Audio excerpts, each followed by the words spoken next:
E aí galera, tudo bom? Na aula de hoje nós vamos falar sobre a Primeira Guerra Mundial. Só que essa aula nossa, ela vai precisar ser dividida em duas partes. É um tema bastante extenso, especialmente aí para entender qual é o contexto, o que está acontecendo na Europa e em relação à Europa, que acabam gerando esse conflito de dimensões nunca antes vista pelo homem do seu tempo, né? Então, a nossa aula vai ser dividida em duas partes e essa é uma primeira que vai até o estopim, né? Que vai até a declaração de guerra e o início do conflito de fato. Depois a gente segue adiante a partir daí. Bom, então vamos começando, gente. Um detalhe interessante sobre esse momento é que o que a gente chama de Primeira Guerra hoje, no contexto ali do pós-guerra, 18, década de 20, os europeus chamavam de a Grande Guerra. Eles não chamavam de Primeira Guerra Mundial porque toda vez que eu uso a expressão primeira, parece que algo veio depois, né? Senão eu não preciso chamar de primeira. Eles só passam a chamar de Primeira Guerra Mundial quando acontece a Segunda. Então eles passam a usar esse nome, porque até então eles chamavam de a Grande Guerra. E eles costumavam usar a expressão que essa Grande Guerra foi a guerra para evitar todas as outras guerras. Então era a ideia de que esse conflito existiu, ele foi importante, foi muito triste, mas ele iria evitar todas as outras guerras. O que de fato a gente sabe que não aconteceu, né? Então foi uma grande frustração, especialmente para o europeu. Primeiramente, vamos começando a entender qual é o contexto, qual é o cenário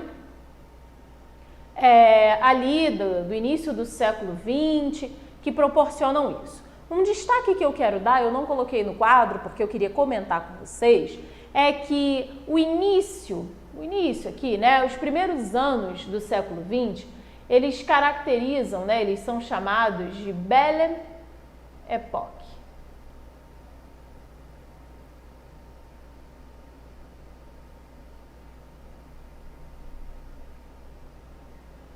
O que é a Belle Époque ou a Bela Época? É uma fase da história aí, né, especialmente do final do século XIX e o início do século XX, onde os europeus eles se entendem como o auge de toda a evolução material, técnica, científica, cultural. A gente viu na última aula o processo do imperialismo. E a gente viu que esse imperialismo é justificado justamente nessa superioridade do homem branco europeu.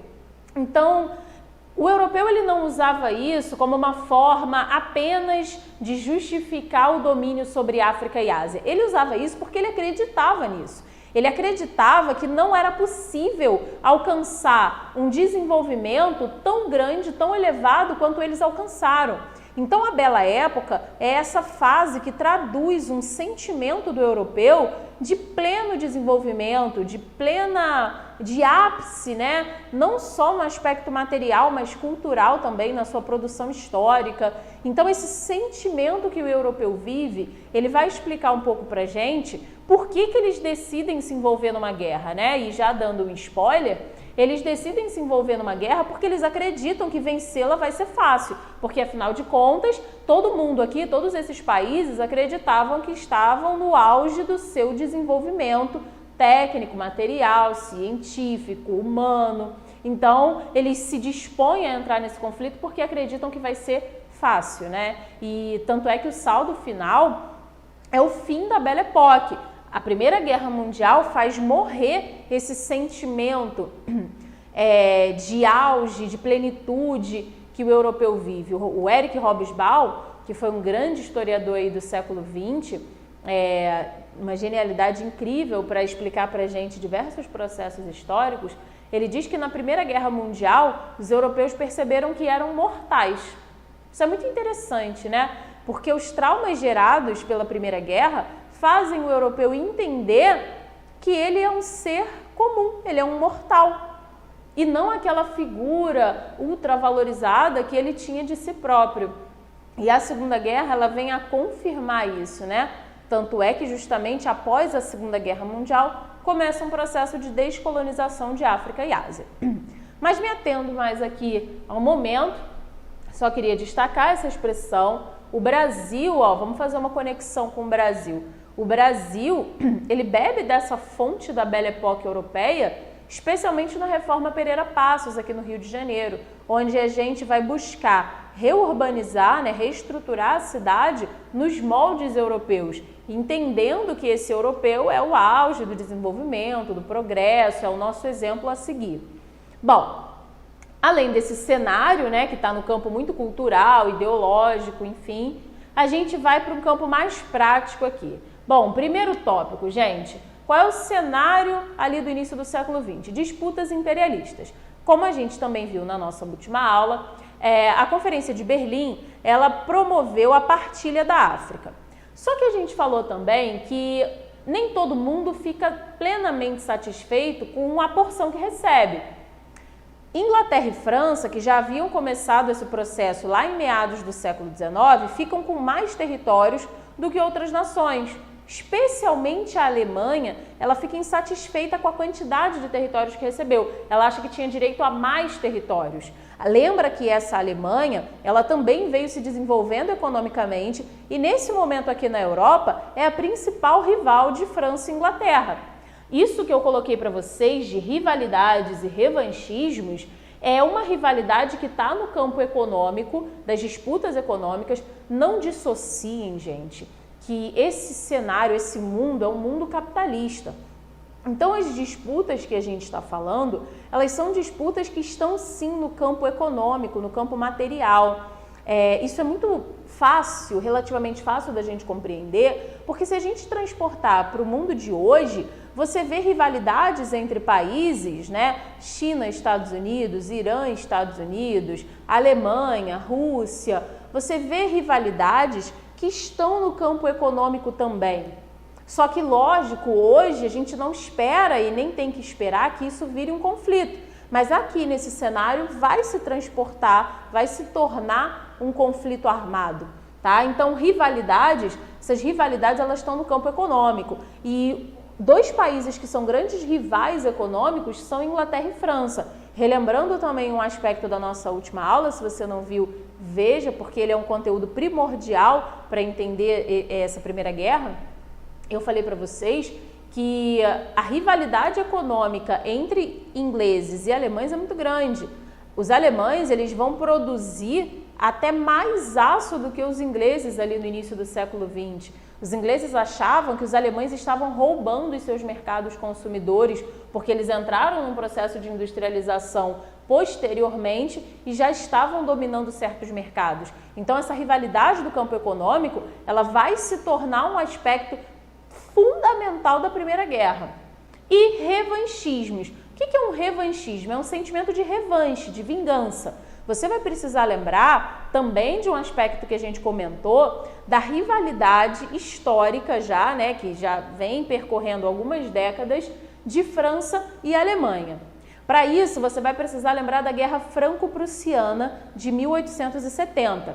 A Prússia, que é o território que vai dar origem à Alemanha, viveu um conflito com os franceses e nesse conflito, os prussianos vencendo, quais são os saldos dessa guerra? Quais são os saldos desse conflito? A formação do Estado Nacional Alemão, do país Alemanha, pelo Segundo Reich, o Segundo Império. Inclusive, a afronta é tão grande, tá, gente? Que o Kaiser alemão ele vai ser coroado imperador no Palácio de Versalhes. Então, isso revela pra gente o sentimento, o desejo de mostrar que venceu o outro. Os alemães já fizeram isso e os franceses vão buscar fazer também no final da Primeira Guerra Mundial, quando saem vencedores, né? Tô dando vários spoilers aí do que vai vir à frente, mas é porque a gente já conhece um pouco dessa história, a gente já sabe um pouco isso, né? Então, esse revanchismo da Guerra Franco-Prussiana, esse conflito que não foi 100% superado por franceses e alemães, ainda é um saldo aqui. Outro ponto, né, é que a França perdeu Alsácia e Lorena, um território rico em minérios que passa a ser possessão, passa a ser território alemão. Então, em síntese, os franceses eles não vão superar essa derrota na Guerra Franco-Prussiana, essa humilhação na Guerra Franco-Prussiana e vão ficar alimentando esse desejo de revanche, esse desejo de vingança. Outro spoiler que eu vou dar, porque a aula é assim, gente, pensou lá na frente, voltou, foi lá para frente de novo. Outro spoiler aqui é que o Tratado de Versalhes, ele expõe esse desejo da França de humilhar e se vingar da Alemanha. Isso vai alimentar futuramente entre a sociedade alemã também um sentimento de revanchismo, também um sentimento de vingança, que o Hitler, lá na frente, lá nos anos 30, vai usar de forma muito inteligente para aglomerar e para fazer essa sociedade alemã lutar junta contra os franceses, os ingleses, né? Enfim. Voltando aqui para o nosso cenário, um outro aspecto fundamental e que depende do nosso entendimento, assim, o mais esclarecedor, o mais claro que for possível, que é o nacionalismo. Vejam que eu botei um Szinho no final e falei nacionalismos. Por quê, gente? Porque o nacionalismo não é um fenômeno único, né? O nacionalismo, ele é um sentimento pertinente a diversos grupos. A gente já teve a oportunidade de comentar e de esclarecer o que é esse nacionalismo. A discussão sobre ele não é simples, não se esgota com facilidade, com rapidez, mas demanda que a gente busque essa compreensão, que a gente busque esse entendimento. Existem várias formas de entender esse processo. Uma frase muito interessante sobre, e que é muito conhecida, algumas bancas já até usaram nas suas questões, é: patriotismo é o amor aos seus, nacionalismo é o ódio aos outros. Então, patriotismo e nacionalismo são coisas diferentes. Patriotismo, traduzindo, né, é algo como amor à terra dos pais. Então, é um sentimento que une as pessoas através da identidade, de compartilhar sentimentos em comum, de amor, de fato, a se sentir pertencente a um local. O nacionalismo, ele vai além disso. Ele entende que, além de se sentir pertencente a esse espaço, é preciso defendê-lo dos inimigos. É preciso observar que qualquer outro que não faça parte dessa nação, que não tem esses elementos em comum, como cultura, língua, religião, hábitos culturais, alimentação, qualquer um que não partilhe desses mesmos valores é considerado um inimigo daquele povo, um inimigo daquela nação. Então, o nacionalismo, ele vai além, ele é um sentimento de exagero, ele é um sentimento exacerbado. Por isso que eu usei essa frase, né? Patriotismo é amor aos seus, nacionalismo é o ódio aos outros. Então, é o sentimento de ódio comum que acaba unindo essas pessoas. Por que nas duas grandes guerras, a primeira e a segunda, a gente observa o nacionalismo como um ponto-chave? Porque, de fato, esse ódio em comum a um grupo, ele é característico dos dois momentos. Aliás, se você for perceber, quando a gente for falar da Segunda Guerra Mundial, nós vamos identificar diversos elementos em comum. A gente vai ver, novamente, disputas imperialistas, revanchismos, nacionalismos. Pô, Marcela, se repetindo? Sim, gente, se repetindo. Por quê? Porque muitos de nós, historiadores, entendem que, na verdade, Primeira e Segunda Guerra Mundial são partes do mesmo processo. São fragmentos da mesma coisa. Então, a gente entende que a Segunda Guerra Mundial, ela é uma continuidade da Primeira. Ela é uma tentativa, né? Ela é um retorno dos conflitos que a Primeira não conseguiu sanar. Lembra que eu falei que a ideia de que a Primeira Guerra Mundial era para evitar novas guerras? Por que ela não vai evitar? Porque ela é a geradora dos próximos. Ela é o ponto de início da Segunda Guerra Mundial. Tanto é que muitos de nós entendem que a Primeira Guerra Mundial é o início do processo, o entre-guerras é uma breve pausa, e a Segunda Guerra Mundial é uma continuidade desse primeiro conflito. Tanto é que os envolvidos no processo são os mesmos.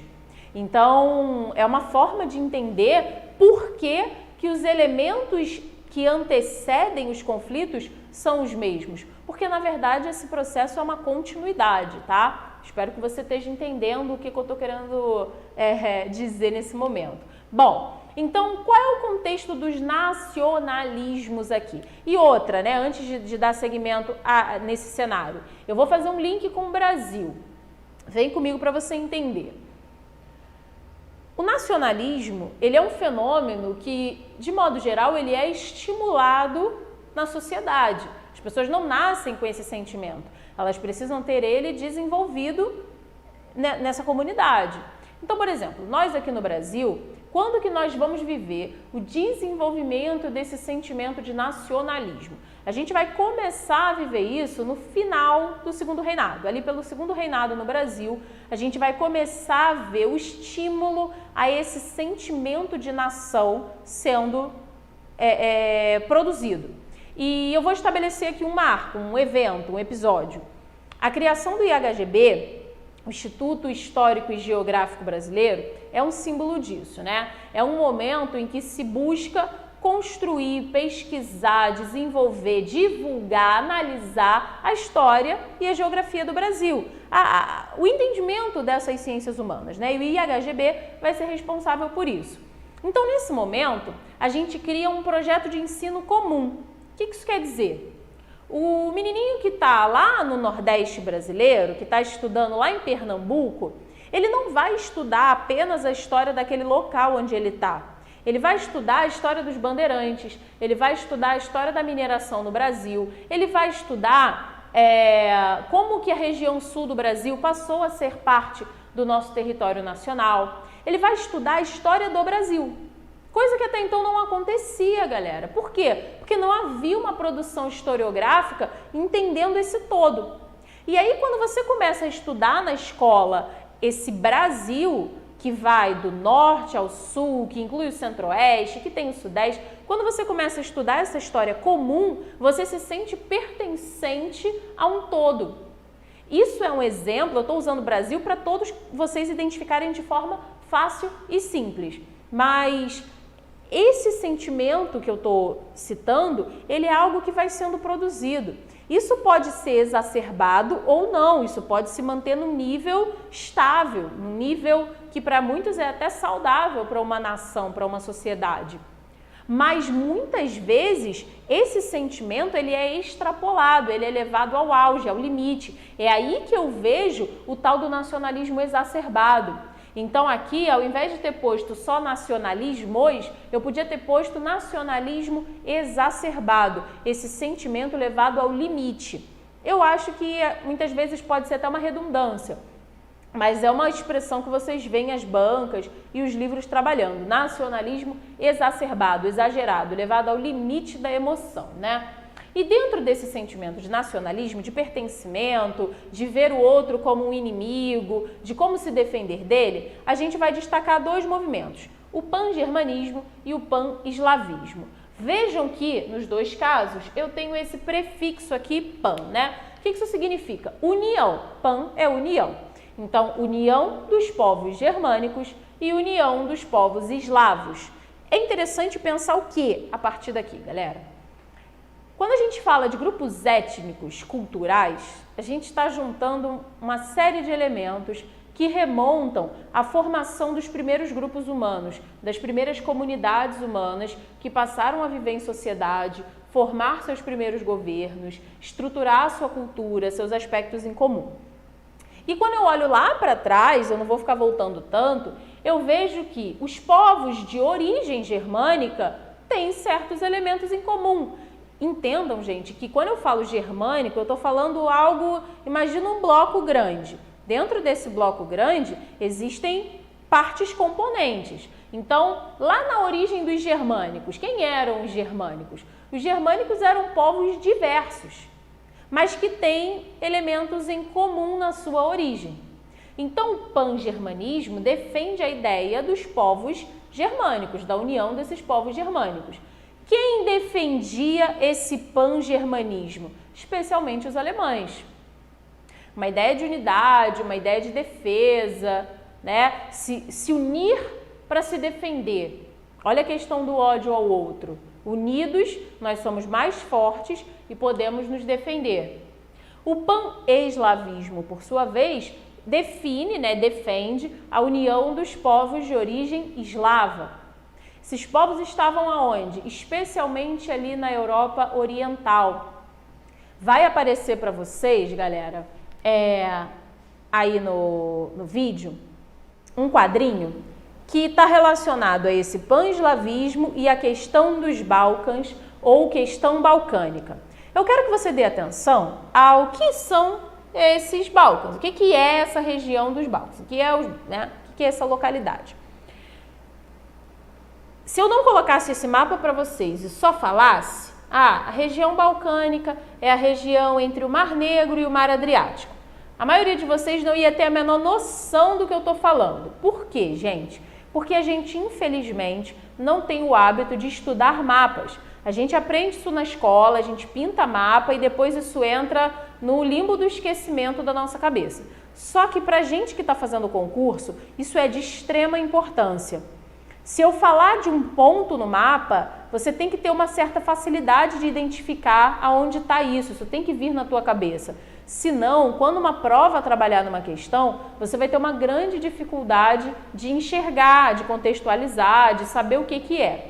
Enfim, isso é só uma dica aí de estudar, tá? Vale muito a pena você ter um atlas, se possível, um mapa que você imprima na tua casa, para que você consiga observar da onde estamos falando. Enfim, retomando aí a ideia, os Balcãs é essa região aí. Eu quero que você dê uma atenção especial à Sérvia e à Bósnia-Herzegovina. Essas duas localidades eram compostas por povos majoritariamente eslavos. Essa região ela havia sido dominada pelo Império Turco-Otomano, que nesse momento está em decadência, está em declínio. Então essas localidades elas estão buscando resgate de identidade.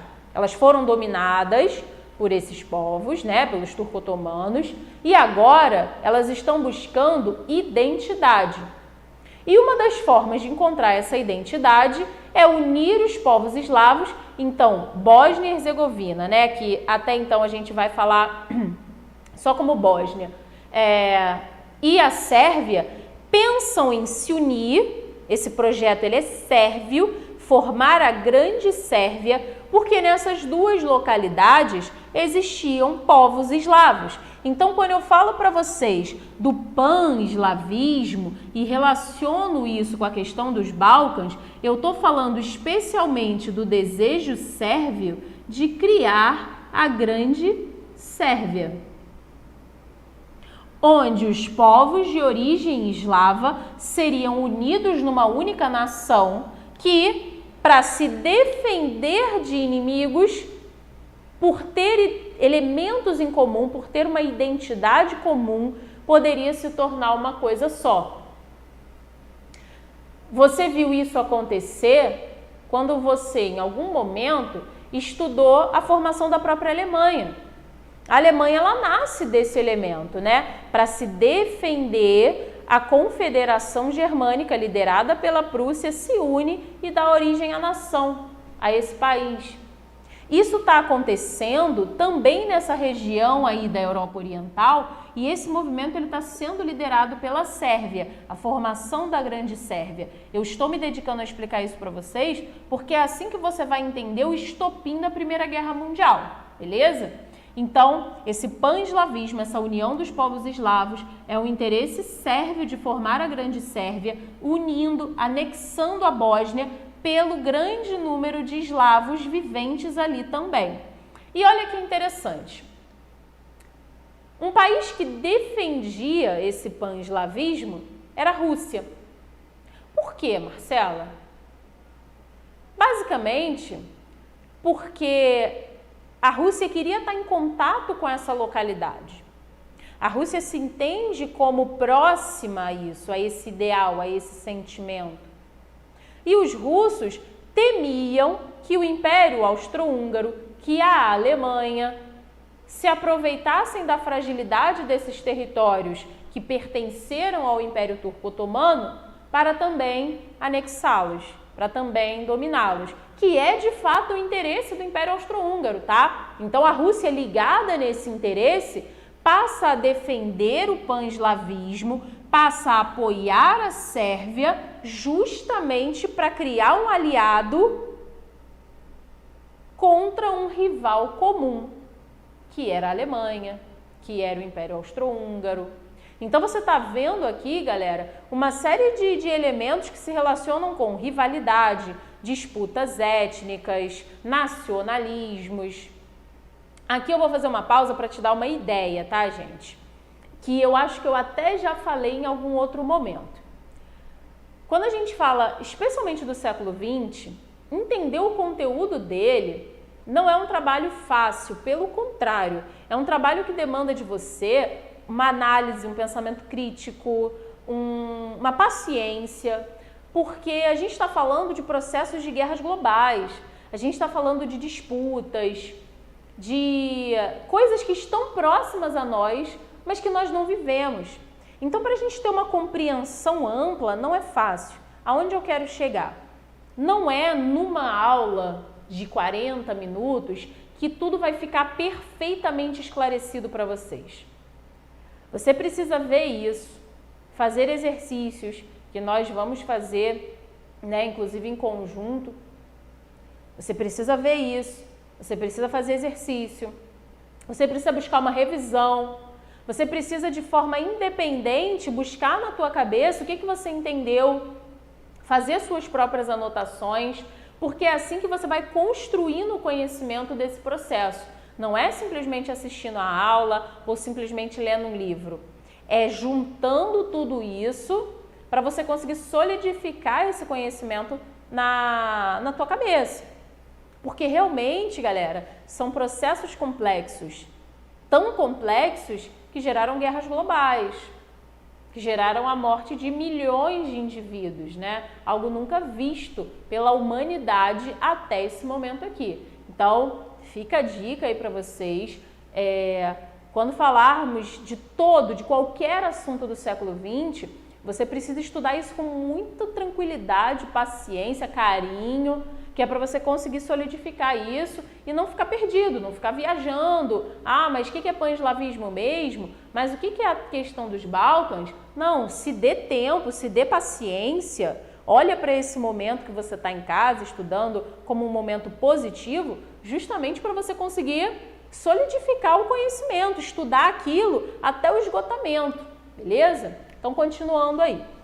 Então, esse mapa está mostrando para vocês aonde está esse ponto no mapa. Essa localidade também inclui outros povos, como os croatas, que não são de origem eslava. A gente vai voltar a falar nessa galera, sabe quando? Contexto de Guerra Fria. Essa é uma região que no pós-Segunda Guerra Mundial, fui lá para frente de novo, hein? No pós-Segunda Guerra Mundial, vai ser anexada pela União Soviética e vai buscar também um processo de libertação, um processo de se desmembrar da União Soviética. Então, a gente vai voltar a ver essa localidade num outro momento, ainda com o mesmo desafio, que é reconhecimento da sua identidade. Quem faz parte do quê? Aonde está o quê? Quem somos nós? A que espaço pertencemos? Beleza? Marcelo, pode tirar aí a imagem, tá? Então, essa imagem, ela vai voltar a ser vista por vocês num outro momento, tá? As questões que estão começando aqui no início do século XX, gente, elas vão se arrastar pelo decorrer do século XX. Então, a gente vai falar de diversos assuntos aqui no cenário de Segunda Guerra, no cenário de Guerra Fria. Por isso que a gente trabalha esse entendimento de forma gradativa. Se você buscar estudar o século XX numa única semana, você vai se perder, porque você precisa ter tempo para solidificar isso, beleza?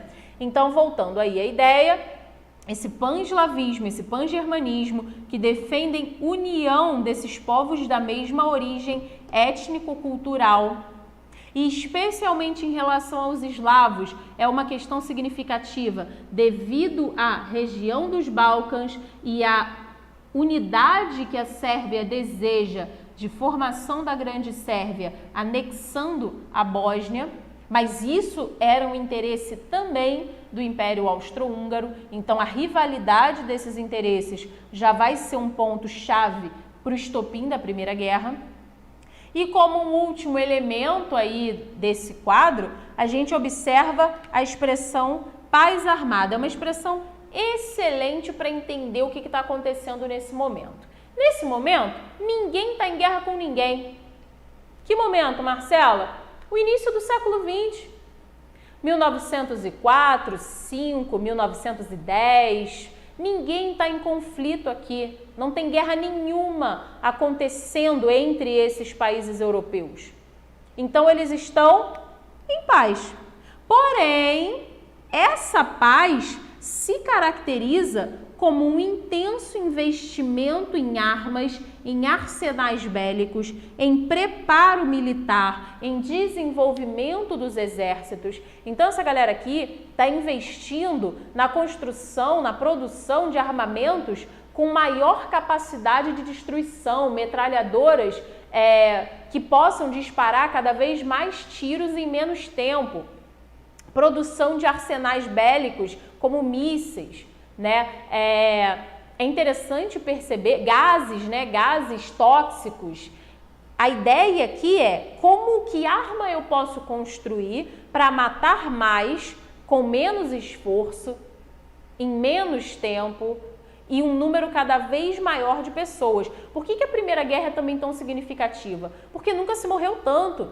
Nunca uma guerra conseguiu matar, né, conseguiu destruir tanta gente. Numa única batalha, gente, a gente tinha baixas, né, de 19 mil pessoas em um dia, sabe? O que a gente está vendo hoje, né, novamente eu aí fazendo uma conexão, talvez não tão pertinente assim com hoje. Hoje a gente está muito chocado com um vírus que tem uma capacidade de disseminação absurda e que mata de fato as pessoas, né? A gente observou o caso aí especialmente da Itália, que é o nosso caso mais chocante. Milhares de pessoas morrendo devido a isso. Só que não é a única vez que a humanidade presencia esse tipo de destruição. Não estou, pelo amor de Deus, não estou justificando uma coisa pela outra, mas eu quero que você identifique que em diversos momentos históricos a capacidade de morte de um grupo humano, ela é identificável, seja por guerras, seja por epidemias, como você conhece a gripe espanhola, como você conhece a varíola, né? Então, vale a gente observar como as guerras também têm um potencial destrutivo humano. Só que, diferentemente de um vírus, né, as guerras elas foram causadas pelos homens, elas foram produzidas, elas foram iniciadas, né? Um líder decide dar início e coloca toda a sua população naquele cenário de guerra. É diferente de um vírus, onde isso não pode ser apontado como culpa de alguém, de uma pessoa, de um grupo. Não dá para fazer isso diretamente, né? Se a gente tentar fazer, a gente pode acabar cometendo uma grande injustiça. Mas, enfim, fazendo um paralelo aí para vocês identificarem. Inclusive, tá, gente, a epidemia de gripe espanhola, ela vai ter uma relação direta com a Primeira Guerra Mundial. Esse vai ser o tópico da parte 2, né, de Primeira Guerra Mundial, mas, basicamente, a gripe espanhola ela vai se difundir pelo mundo devido à Primeira Guerra. Então, em 1918, a gripe espanhola ela começa a se disseminar de fato devido aos soldados que participaram, que estiveram na Primeira Guerra Mundial, beleza? E aí, dando continuidade, gente, então a paz armada ela revela pra gente como os países na Europa, eles já estavam se preparando para uma guerra ainda no momento de paz. Eles estavam vislumbrando um conflito a acontecer. E isso também explica para a gente a política de alianças. Esses países europeus, eles buscaram estabelecer alianças, né, com outros países com ideais em comum, com pensamentos comuns, já também vislumbrando um conflito. Então, a ideia de juntos somos mais fortes. Vamos nos unir contra aquele outro ali. Então, a política de alianças, ela também revela como que o início do século XX está preparando um terreno para um conflito que a gente ainda não sabe quando vai acontecer, mas a gente sabe que é iminente, a gente sabe que está para explodir a qualquer momento. O estopim é um episódio específico, mas o cenário já estava armado há muitos anos. E como é que se dá, né? Como é que se dão essas alianças? Bom, existem dois grupos, duas alianças que são características para a gente aí. A Tríplice Aliança, a união de Alemanha, Império Austro-Húngaro e Itália, e a Tríplice Entente, formada por Inglaterra, França e Rússia. Gente, por favor, hein? Um detalhe importantíssimo, a gente está em 1914, né? Um pouco antes, porque estamos falando da política de alianças, mas quando a guerra começa, 14, ainda não teve Revolução Russa. A Rússia ainda não viveu uma revolução socialista. Isso vai acontecer em 1917, inclusive é por isso que a Rússia sai da Primeira Guerra Mundial. Você está vendo aqui que eu coloquei para vocês mudança de posições? Porque no decorrer da guerra, isso aqui vai ser alterado. Alterado de que forma? Presta atenção para você não se confundir. A Itália, por exemplo, ela muda de lado, ela vem para cá.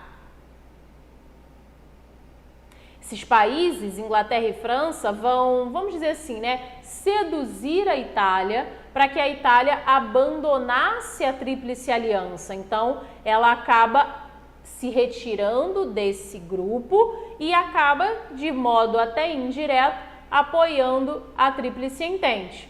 Em contrapartida, a Rússia sai em 1917 devido à Revolução Russa e a retirada, né, por parte de Lenin dessa Rússia da Primeira Guerra Mundial. E eu tenho também, eu vou colocar um maisinho aqui, né? Eu tenho também a entrada dos Estados Unidos em 1917.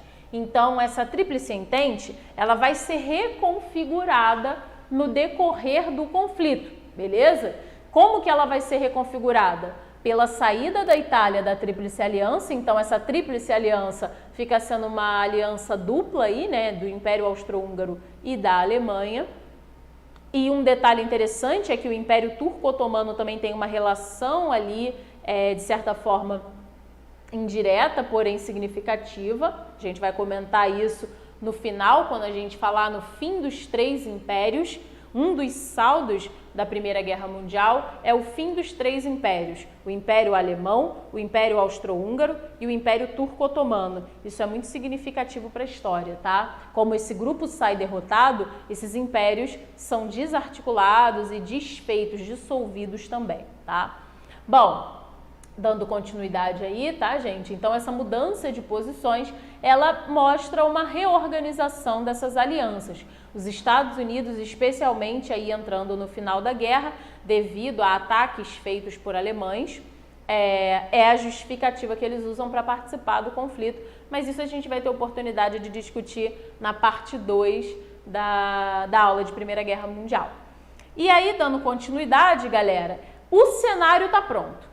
Vejam que eu tenho rivalidades diversas, sentimento de revanche, eu tenho disputas territoriais, sentimentos de nacionalismo tentando ser desenvolvidos, mas que eram disputados, então reafirmando isso para você não esquecer. Enquanto a Sérvia, que era apoiada pelos russos, defendia a formação da Grande Sérvia, anexando a Bósnia pela presença de povos eslavos, o Império Austro-Húngaro era contra essa ideia. Na verdade, o Império Austro-Húngaro também queria anexar essa região e, olha aí, queria criar um Império Austro-Húngaro-Eslavo, ou seja, um império composto por três grupos, né?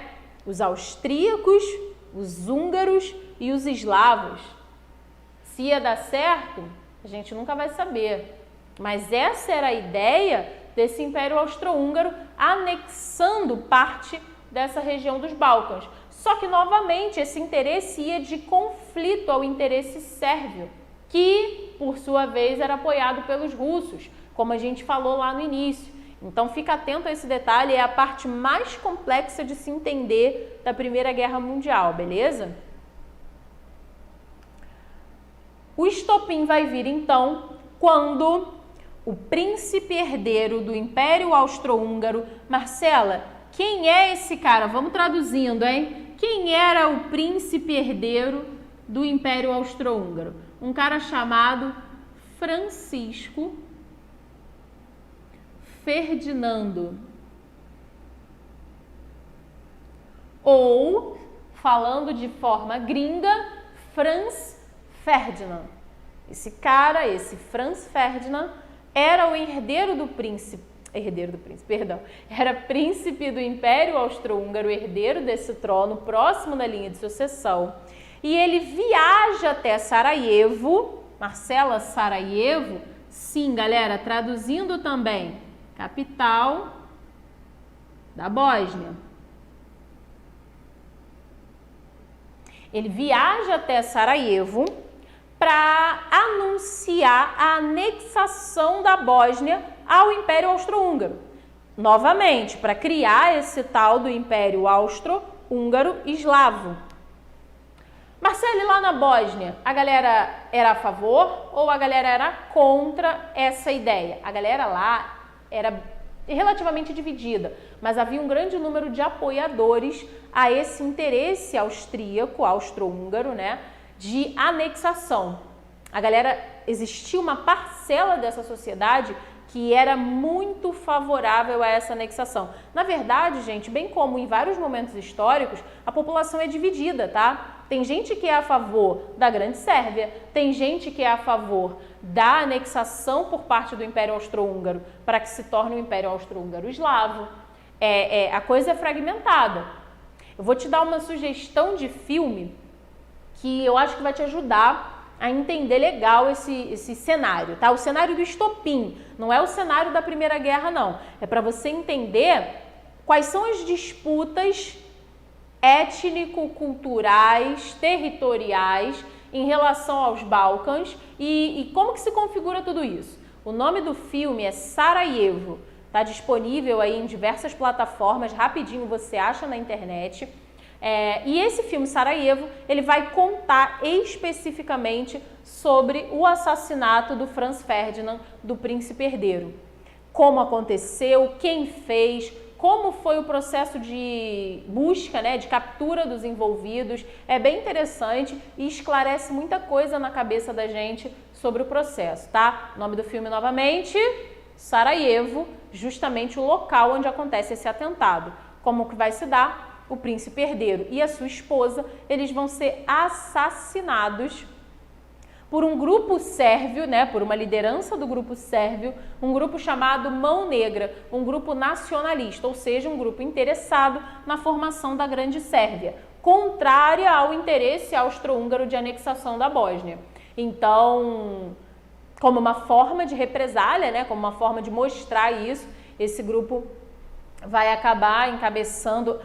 O filme ele mostra isso, se você ver, você vai ter oportunidade de entender visualmente como o negócio acontece, mas o momento ali ele inclui muito interesse político, muito interesse de grupos políticos bósnios, sérvios na jogada, mas enfim, né? Então, quando isso acontece, quando o príncipe herdeiro é assassinado, o Império Austro-Húngaro vai cobrar da Sérvia uma atitude. Vai falar, Sérvia, eu quero os envolvidos no atentado imediatamente. Eu quero que se culpabilize e eu quero esses indivíduos. Só que a Sérvia, por sua vez, não estava interessada na anexação da Bósnia por esse Império Austro-Húngaro. Então a Sérvia vai falar assim, bom, não. O governo sérvio vai se abster, vai negar, vai ficar ali naquela, uma certa forma, numa morosidade ali naquele momento. Qual é a resposta do Império Austro-Húngaro? A declaração de guerra à Sérvia. Veja bem, declaração de guerra do Império Austro-Húngaro à Sérvia. Como é que isso se torna uma guerra mundial, Marcela? Você só vai entender isso se olhar de novo para a política de alianças. Lembra que eu falei, a Sérvia era apoiada pelos russos. Dessa maneira, quando a Sérvia recebe essa declaração de guerra, a Rússia declara seu apoio. Só que se a Rússia declarou apoio, a Tríplice Entente tem que ajudar, porque essas alianças, gente, elas tinham esse sentido, proteção mútua. Então, se qualquer um dos indivíduos tivesse um problema, esses outros precisavam ajudá-la, precisavam entrar com o aparato. É por isso que eles se aliaram, é nesse sentido, lembra de toda a explicação. Então, quando a Sérvia recebe essa declaração de guerra, a Rússia entra em apoio à Sérvia. Em contrapartida, olha para outra aliança, se o Império Austro-Húngaro declarou guerra à Sérvia, isso obrigatoriamente puxava na aliança a Alemanha e a Itália. Então, a Alemanha prontamente declara apoio ao Império Austro-Húngaro. E aí, quando essas alianças são acionadas, eu vejo esse conflito sendo externalizado para outros territórios. E isso vai acabar puxando, inclusive, demais territórios para a jogada. Vejam que eu coloquei mais à frente a entrada, inclusive, dos Estados Unidos da América, que nem está nesse cenário europeu, né? Mas isso a gente vai entender na segunda parte dessa aula, a parte 2 da Primeira Guerra Mundial, que é quando a gente analisa de fato o conflito. Então a gente vai para a guerra em si, as duas fases dela, a guerra de movimento e a guerra de trincheiras, como ela acabou, qual é o saldo final. Essa é a segunda parte da nossa aula, tudo bem, galera? Então é isso, estudem bastante essa parte, principalmente esse cenário, para que vocês possam entender a segunda parte de forma tranquila e bem organizada, tudo bem? É isso, o segredo é praticar.